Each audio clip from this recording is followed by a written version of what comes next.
आपने कभी सोचा है कि हमारे दिमाग में जब भी कोई ऐसा ख्याल आता है जैसे भूत प्रेत का या तंत्र विद्याओं का, जादू टोने का, तो हम डर क्यों जाते हैं? उसके पीछे क्या रीज़न होता है? और ये किन लोगों पे ज़्यादा इफ़ेक्ट करता है, तंत्र या कोई प्रेत आत्मा, है ना? तो इस चीज़ को हम डिटेल में समझते हैं। सबसे पहले यदि हम साइंटिफिक तरीके से समझें, तो ये स्टोरी इस तरीके से बना दी गई है भूत प्रेत की, बहुत पहले से, आज से नहीं, बहुत पहले से ये चीज़ चलती आ रही है। तो जब हम कोई भी ऐसी चीज़ सुनते हैं तो हमारे दिमाग में एक इमेजिनेशंस बनने लग जाती है कि हाँ कुछ ऐसा हो रहा है, एक स्टोरी क्रिएट होने लग जाती है। और इसमें जो सबसे बड़ा जो हेल्प करती है, सबसे बड़ा जो अपना योगदान देता है, वो है आपकी बॉलीवुड की मूवीज़ या हॉलीवुड की हॉरर मूवीज़।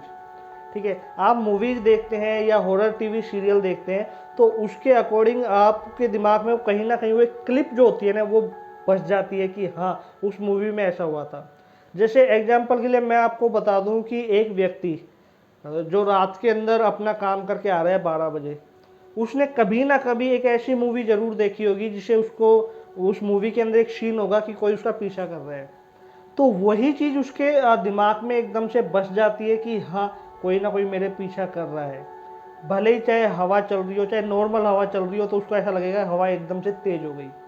तो ये सारा का सारा खेल इमेजिनेशन का होता है, आपके दिमाग का होता है।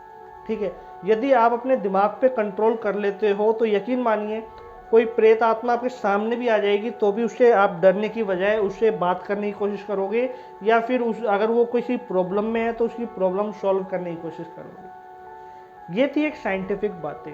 अब बात करते हैं आध्यात्म रूप इसको क्या कहता है। तो आध्यात्म कहता है कि भूत प्रेत आत्माएं जैसी चीजें होती ही नहीं है, और यदि है भी तो उनसे भयभीत नहीं होना चाहिए। ठीक है, क्योंकि उनके पास उनका शरीर भी नहीं होता।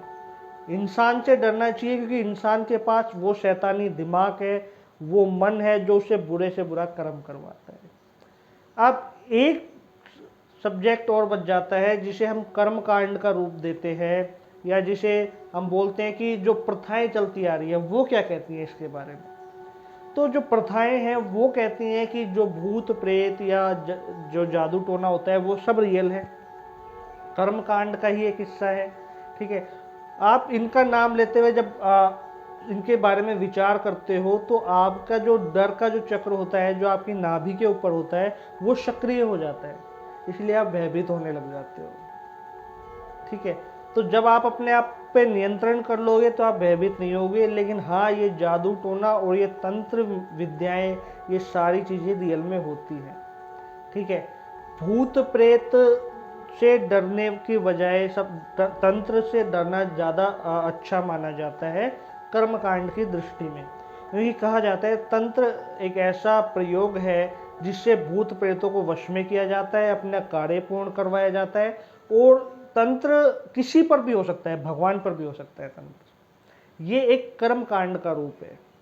ठीक है, तो मैंने 3 अलग अलग सब्जेक्ट बताए। आध्यात्मिक रूप भी बताया मैंने कि आध्यात्म क्या कहता है। अध्यात्म हर चीज को नकार रहा है। आध्यात्म कह रहा है कि मैं चैतन्य हूँ, मैं शिव हूँ, मैं शिवोहम हूँ, बस मेरा ध्यान करो और कुछ नहीं। कर्म कांड में भी नहीं पढ़ना। साइंस कहता है कि आप इमेजिनेशंस करते हैं, ठीक है, और उसके द्वारा ही आपको डर लगता है या ये सारी चीज़ें क्रिएट होती हैं। और जो कर्म कांड का रूप है उसका मैंने आपको पूरा बताया कि वो क्या कह रहा है इस टॉपिक के ऊपर। अब तीनों में से कौन सा टॉपिक एकदम सही है, तीनों में से कौन से टॉपिक के ऊपर हमें जाना चाहिए या किसको मानना चाहिए, उसके बारे में हम नेक्स्ट वीडियो में ज़रूर बात करेंगे। यदि आप इस चैनल पे पहली बार आए हैं तो इस चैनल को सब्सक्राइब जरूर कर लीजिए और जुड़ जाइए हमारे इस मिस्टीरियस जर्नी के साथ।